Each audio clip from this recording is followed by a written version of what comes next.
All right, for this session, we're going to be examining the sources on a case that is just, it's staggering in its scope. It really is. It spanned over 4 decades. And crossed the entire country, really. Ultimately, it took these huge leaps in science to bring any kind of resolution. That's right. So our goal today is a really rigorous, impartial look at the information we have on the Bear Brook murders. Most people know them as the Allenstown Four. And our focus is to really extract the key knowledge from this because it's an incredibly complex cold case. We're going to trace that whole journey, right, from these anonymous victims to finally their full identification. And this is such a difficult, tragic case. It centers on 4 female victims. 3 of them just young children? Exactly. The basic facts are, well, they're heartbreaking. The remains of all 4 were found in 2 separate 55-gallon drums. Hidden away deep inside Bear Brook State Park in Allenstown, New Hampshire. And the timeline, that's what's so shocking. The first discovery wasn't until November 10th, 1985. Right, which means an adult woman and 1 little girl lay there unidentified for years. For decades. And the discovery itself was piecemeal, which just added to the confusion for investigators at the time. Because the second discovery didn't happen until May 9th, 2000. 15 years later. 15 years of missed clues, of just lingering uncertainty. And the autopsies determined they all died from blunt trauma. Yes, and they believe the murders happened sometime in a window between 1977 and 1981. Which really highlights the killers, his operational period, and just how cold this case was from the start. When you think about the scale of it, 4 human beings, a mother and 3 girls who had no names for all those decades, you just have to imagine the void. For the families who were searching, not knowing. Exactly, not knowing if they just left or if something horrible had happened. And it's that anonymity, that void, that really made this investigation a landmark moment in forensic science. It absolutely became a case study in persistence, both from law enforcement and, from this dedicated community of civilian genealogists. And the ability of modern science, especially genetic genealogy, to finally break through that wall of silence.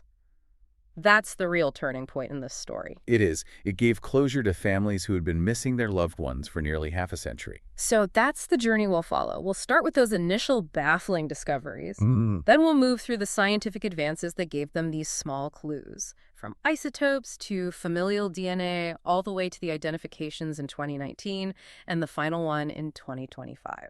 It's a story about how technology can intersect with, good old-fashioned police work and the efforts of just regular people. So let's start with that discovery timeline because it's so unusual for what was essentially a single crime. It is. On November 10th, 1985, a hunter was in Bear Brook State Park. And he just stumbled upon it. He did. He found a metal 55-gallon drum near the site of an old burned-down store. And inside, wrapped carefully in plastic, were the remains of an adult female, estimated age 23 to 33, and a young girl, about 8 to 10. And the remains were very degraded at that point. Severely. They were skeletonized.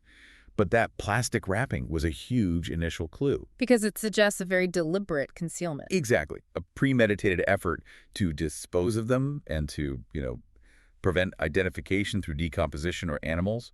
And the initial autopsies were clear they were dealing with a double murder. Yes. Cause of death for both was blunt trauma. So this was extreme violence. Investigators knew right away it was murder, not just a hidden death. But their identities were a total mystery. Completely unknown. They were literally people without names. And that lack of identity was marked by this very poignant public acknowledgement. They didn't have a name, but they were given some dignity. They were. And you can see that reverence and also that helplessness in the inscription on the tombstone where the first 2 were buried in Allenstown. What did it say? It read, "Here lies the mortal remains known only to God of a woman aged 23-33 and a girl child aged 8-10. Known only to God." It continues. Their slain bodies were found on November 10th, 1985 in Bear Brook State Park. May their souls find peace in God's loving care. Just think about that. That headstone stood for decades as a symbol of New Hampshire's most baffling cold case. And then 15 years later, May 2000, the tragedy essentially doubles. In the same area, a second drum is found.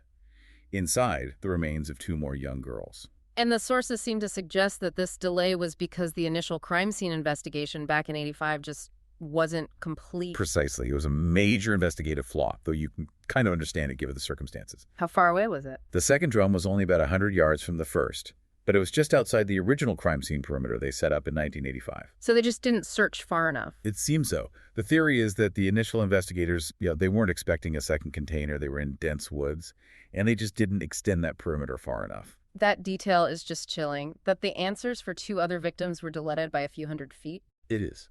But the method, the metal drum, the blunt force trauma, it strongly reinforced the idea that a single person was responsible for all 4. And that they all died around the same time, between 1977 and 1981. Yes. So, with the remains being largely skeletonized, investigators had very little to go on. They had to rely on really meticulous anthropological work. So what were those key physical markers they were clinging to for all those years? This initial phase was all about anthropology drawing conclusions from bone structure, from dental work. Right. So for the adult female, who we now know as Marlise Honeychurch, she was estimated to be 23 to 33.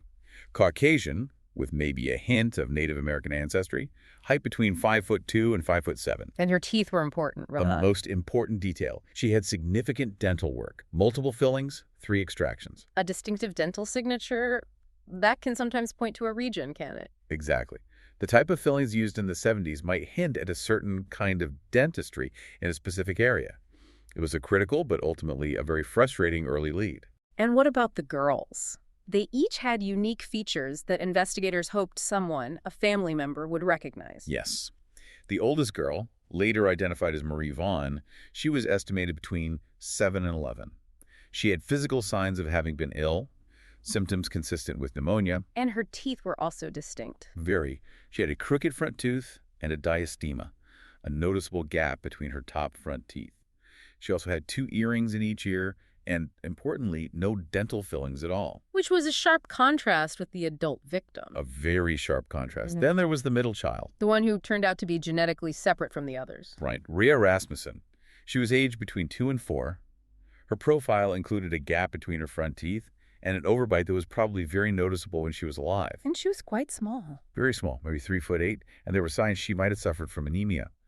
For a child that young, those features, the overbite, the gap, they're incredibly specific. They were just desperate for someone to recognize them. And finally, the youngest child, Sarah Lynn McWaters.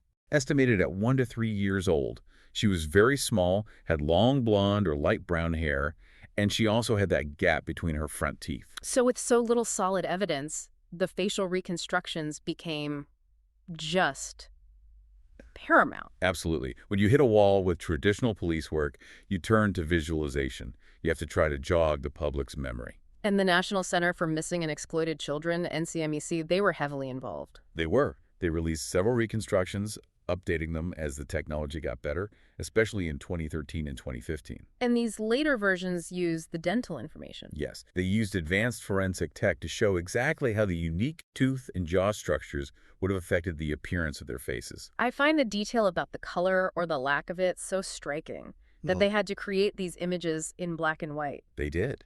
And that choice really underlines the limitations they were working with. Because there was just no way to know. No way at all. From skeletonized remains, you can't definitively determine skin tone or eye color.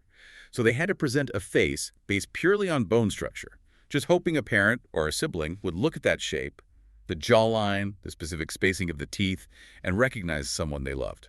So for almost 30 years, that's what they had, physical descriptions and missing persons files. Then in 2014, the first big scientific breakthrough happened. This was the moment DNA finally provided some real context. The first analysis used mitochondrial DNA, or mtDNA. And that's passed down from the mother. Exclusively from the mother, which makes it a perfect tool for tracing maternal lines. And in 2014, the test revealed that the adult woman, the oldest girl, and the youngest girl all shared a maternal line. So they knew they were related, but not exactly how. Correct. But a year later, by 2015, more testing confirmed the specific relationship. The woman was the biological mother of those 2 girls. Which is a huge investigative step. Huge. It immediately focuses the search on a missing family unit, a mother who vanished with 2 of her daughters. It confirmed the horrible possibility that the killer had wiped out an entire immediate family. And that brings us back to the middle child, Ray Rasmussen, the 2 to 4-year-old, the genetic outlier. She was the key puzzle piece. The fact she was unrelated to the others added this layer of profound complexity. It's just a very specific dynamic. It does. Either the killer murdered the mother and her children, and then separately murdered his own daughter and put them together. Or, and this is more likely, he was living with the mother and her children and his own daughter at the time of the murders. So the focus narrows to the person connecting them all. The one person linking the adult victim to the unrelated child. Exactly. So with the relationships established by DNA, they needed to know where they were from. And this is where the science gets really fascinating, the isotopic evidence. Yeah, isotopic analysis is basically high-tech forensic geography. How does that work? How does the water or soil tell you someone's history? It analyzes the ratios of stable elements, oxygen, carbon, strontium, that are preserved in a person's bones and teeth. From the food and water they consume. Precisely. We absorb these elements from our local environment.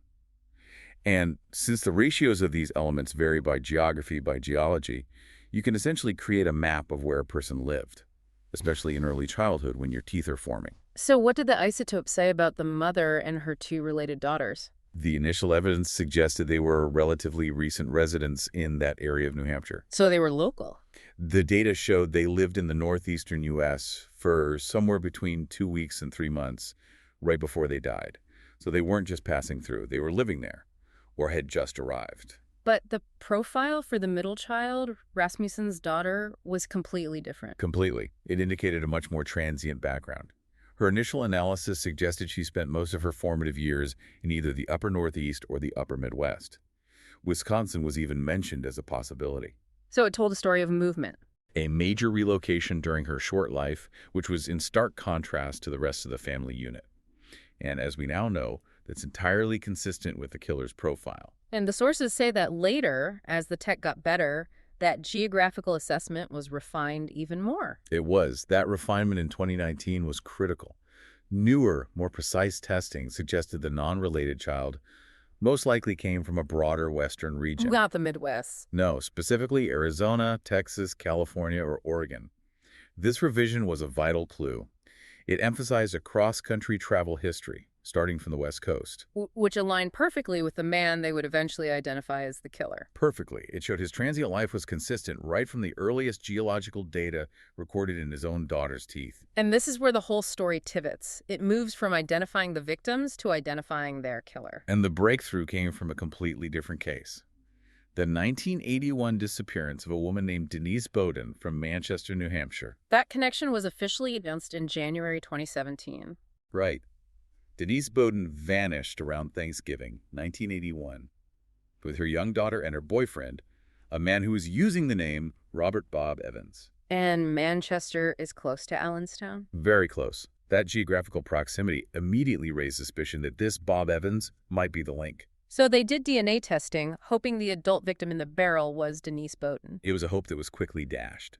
The DNA confirmed the adult victim was not Denise Bowden. But the connection to Bob Evans became the most important lead they'd ever had. Because he was the one leaving this trail of missing people across the country. The entire focus shifted to tracing Evans. He was the common thread. And tracing him meant uncovering this decades-long pattern of deception. This is where the chameleon killer moniker really starts to take shape. He was a master of evasion. His trail led investigators to California. In 1986, using an alias, he abandoned a young girl he called Lisa at a campground. He even served time for that. He did. Then his criminal history just gets worse. Until 2003, when he was arrested under yet another alias, Curtis Kimball. And that was for the 2002 murder and dismemberment of his then-wife, Unsoon June, in California. That arrest, under the Kimball alias, was the break they needed. It finally gave investigators his DNA profile. And they could connect the dots. All of them. They tested the DNA of the child, Lisa, who was abandoned in 1986. It confirmed she was Denise Bowden's daughter, but not Evans's biological child. So at this point, they were sure Evans had murdered Denise Bowden. Just as he had murdered Unsoon June. But the most critical DNA finding was the direct link to the Allenstown Four. The scientific smoking gun. Absolutely. The DNA testing on the Bear Brook remains confirmed that Robert Bob Evans was the biological father of the middle child. The 2 to 4-year-old victim. Yes. The one who wasn't related to Marlise and her daughters. That DNA cemented his direct personal involvement in all 4 murders. No Evans or Kimball. He died in prison in 2010. So police had his DNA, but they still didn't have his real name. And that was the final agonizing gap. They only had his aliases. They couldn't search old records, couldn't find his family. So they took a pretty drastic step. They did. In June 2017, they released a police interview video, just hoping someone would recognize the man and give them his birth name. And that step was essentially the handoff to the world of genetic genealogy. Which is where Barbara Rae-Venter comes in. A pioneer in this field. She led the effort to use his DNA to build a family tree from scratch, working backward through consumer genealogy databases. The goal wasn't just to find one relative. No, it was to build a tree big enough that they could trace distant cousins, find a set of common great-grandparents, and then work forward to find the one male relative whose known life history just appeared around the mid-1970s. An incredible amount of work. And it paid off. It did, almost immediately. Just 2 months later, August 2017, they had their man. How did they confirm it? Through Y-DNA testing, which traces the direct paternal line, using a sample from a child from his first legitimate marriage, Robert Evans was confirmed as Terry Peter Rasmussen. And they finally had a real name, a real history. Born 1943 in Denver, Colorado. The sources show this very specific window where he just vanishes from his legal life. Tell me about that. He married in 1968, had 4 children between 69 and 72, lived a normal life in Phoenix, then Redwood City, California. But between 1973 and 74, his wife left him. And that's when he disappeared. His family last saw him around Christmas, 1974. That's the moment he drops off the grid and begins his new life as Robert Evans, starting his transient, murderous path as the Chameleon Killer. And that name, Chameleon Killer, it's because he used his identity as a weapon. As a weapon and a shield. The sources say he used at least 5 different aliases. He moved between identities and states with ease, exploiting the lack of centralized databases and preying on people who were isolated from their families. So the identification of Rasmussen was a landmark case. One of the first major cases where investigative genetic genealogy was used to identify a suspect who had been dead for years. It proved the methodology could solve even the most impossible cold cases. It's almost poetic in a way. The science that tracks identity is what finally unmasked a man who lived by shedding his. It is. He would choose these common, forgettable names. Bob Evans let him blend into the Northeast.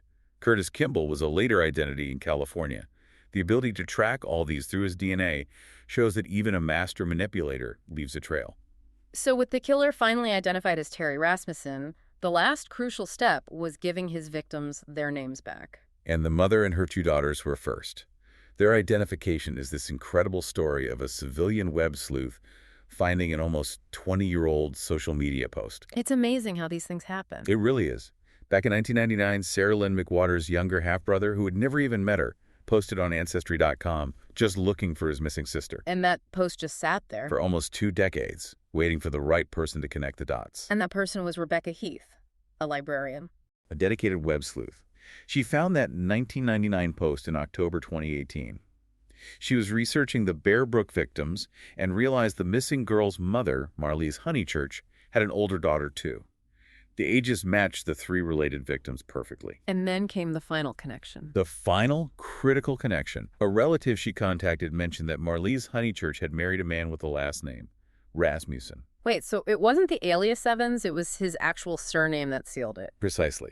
That one true surname provided the undeniable link between the missing Honeychurch family from La Puente, California, and the killer in New Hampshire, Terry Peter Rasmussen. It also confirmed he'd likely moved them across the country. Yes, the fact they were found so far from where they were last seen suggests he transported them either right before or right after the murders. So on June 6, 2019, they finally had names. New Hampshire investigators made the announcement. They were Marlise Elizabeth Honeychurch, born in 1954, her older daughter, Marie Elizabeth Vaughn, born 1971, and her younger daughter, Sarah Lynn McWaters, born 1977. And their disappearance was traced back to La Puente, California, around Thanksgiving 1978. A timeline that aligns perfectly with Rasmussen's known movements. Marlise had a big argument with her mother and just left with the girls, cutting off all contact. Creating the perfect opportunity for someone like Rasmussen. Exactly. It allowed him to murder them and dispose of their bodies hundreds of miles away in the anonymity of rural New Hampshire. There's even evidence Marlise may have used the alias Elizabeth Evans on legal documents in 1980, suggesting she was with him under his alias for over a year before her death. That just leaves the final puzzle piece, the middle child. She was still only identified as Terry Rasmussen's daughter for 6 more years. And the determination to give that one child her name is just astounding. It required a whole secondary genealogical search. A massive one. They had no records for her other than her DNA. They knew her father was Rasmussen, but they had to find her mother, a woman named Pepper Reed, who had also disappeared in the 1970s. How do you even begin a search like that? You build a family tree from scratch again, this time using the child's maternal DNA line. And the sources highlight how hard it was. They had to trace her mother's lineage all the way back to relatives in Pearl River County, Mississippi, Which led them on this deep historical journey. linking her line to a very distant ancestor, Thomas Deadhorse Mitchell, who was born way back in 1836. So they built a family tree back 150 years just to find the mother of one victim. That's what it took. They traced collateral lines, cousins, second cousins, until the pattern converged on Pepper Reed, who was confirmed as the biological mother. And that effort finally culminated in the last identification. In September 2025, the middle child was positively identified as Rhea Rasmussen, Terry Peter Rasmussen's daughter, born in 1976 in Orange County, California. The science was still being refined even then. It was. It's noteworthy that initial DNA analysis had suggested she had a slight mixed heritage, but updated testing in 2024 revealed she was of full European descent. That refinement is so important for presenting the most accurate, dignified portrait of the victim. So they all finally had their names back. A measure of closure. A measure of closure. In November 2019, Marlise and Marie received a new headstone in Allenstown with their names on it. Sarah was laid to rest in Connecticut, closer to her father's family. And the sources mention the shared mourning among the families. Yes, family members from Marlise's side attended the service, and so did Rasmussen's daughter from his first marriage. It was this moment of profound, shared sorrow. When you look back at it all, it is just an incredible story of persistence, of technology, and of human connection. It is. A mystery spanning 40 years, thousands of miles, finally solved by forensic science that was completely unimagined when those bodies were first found. And the enduring lesson here is the pattern of deception used by Rasmussen, the chameleon killer. He specialized in exploiting people who had lost contact with their families. He used his aliases to move between states and just escape detection for decades. And the sources are very clear that the Allenstown Four, the murder of Unsoon June, and the likely murder of Denise Bowden. That's probably not the end of the list. That's the chilling implication, the belief that he is linked to likely more homicides.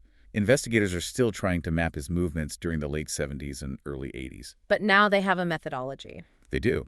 They can search for other unidentified female victims or missing persons whose timelines and locations overlap with Rasmussen's known routes in the West and the Northeast.